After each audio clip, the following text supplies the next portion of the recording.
Bonjour à toutes et à tous, je vous accueille aujourd'hui à la Séguinière. On vient découvrir une maison extrêmement bien située, superbe pavillon, années 70, entre 70 et 74, entièrement remasterisé, peinture refaite, une belle allée ici, passage sur le côté, proche de toutes les commodités, ce que je vous invite à venir découvrir. On va grimper les petites marches et puis la porte va ensuite s'ouvrir devant nous pour basculer à l'intérieur. Je vous montre juste, même s'il y a un petit peu de vent, l'environnement proche. Allez, on avance.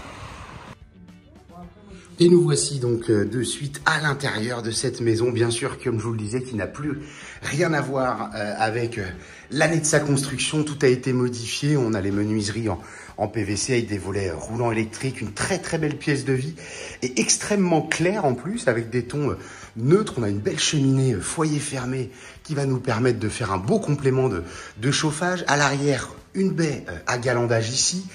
Le séjour, il est ouvert sur la cuisine, donc cuisine, salle à manger, salon, bel espace à vivre. Et puis en complément surtout, eh bien, on va retrouver donc la véranda, donc encore une vingtaine de mètres carrés ici, à donner sur notre jardin qui est entièrement clos. Vous avez une belle terrasse, on est au nord, du coup on peut en profiter en période estivale.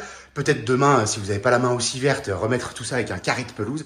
Mais ça nous fait un espace de jardin clos. Et je vous rappelle qu'on est proche de toutes les commodités. Petite sortie sur l'avant de ce côté-là. On va retrouver, au-delà de la cuisine, eh bien, une autre porte. Donc elle est aménagée et équipée. Ça a une quinzaine d'années tout ça. On retrouve le hall d'entrée par ici. L'accès au sous-sol, pour les plus curieux, il y a une autre vidéo. Une petite arrière-cuisine. Et ensuite, 3 chambres qui vont être dispatchées. Aujourd'hui, c'est utilisé comme un bureau, mais une première chambre côté soleil, radiateur électrique à chaleur douce un peu partout. C'est carrelé, vous le voyez aussi, il n'y a pas de faute de goût, tout est vraiment très très propre.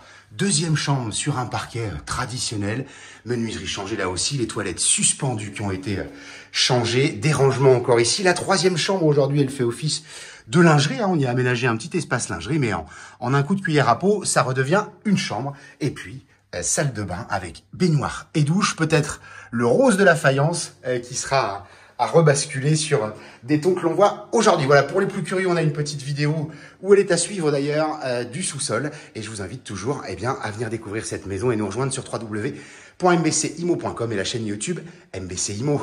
À très bientôt.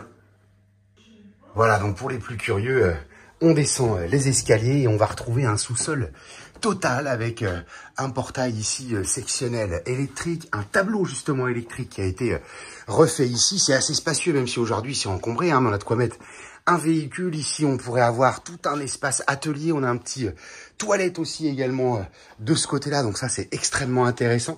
Entre les coups, on va retrouver une lingerie qu'on va voir après. Et cette superbe pièce qui était une chambre autrefois.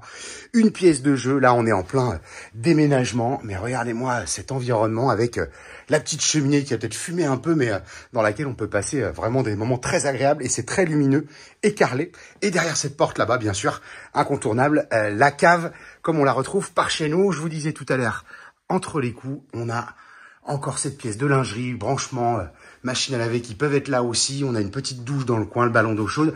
Vraiment, tout ce qu'il faut pour un pavillon traditionnel.